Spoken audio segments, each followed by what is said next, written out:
સુરતની પ્રતિષ્ઠિત સુમુલ ડેરીની ચૂંટણીમાં ભાજપ સમર્થિત પેનલે જીત મેળવી પોતાનો દબદબો સ્થાપ્યો છે।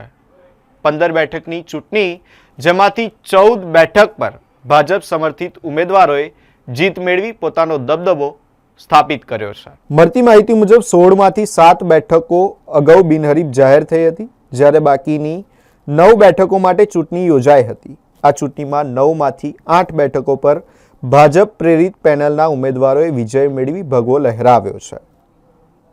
ઓલપાડ બેઠકની વાત કરીએ તો ધનસુખ નાથુભાઈ પટેલે 27 મતોથી વિજેતા થયા છે। માંડવી બેઠક પર રેસાભાઈ વસાભાઈ ચૌધરી 114 મતોથી વિજેતા બન્યા છે અને મહુવા બેઠકની વાત કરીએ તો અપક્ષ ઉમેદવાર ધનંજય ડાયાભાઈ પટેલ 33 મતોથી વિજેતા બન્યા છે। આ પરિણામો બાદ ભાજપ સમર્થકોમાં આનંદ અને ઉજવણીનો માહોલ જોવા મળી રહ્યો છે। સુમુલ ડેરીની ચૂંટણીમાં મળેલા આ પરિણામને જિલ્લાની સહકારી રાજનીતિમાં ભાજપની મજબૂત પકડ તરીકે જોવામાં આવી રહ્યા છે।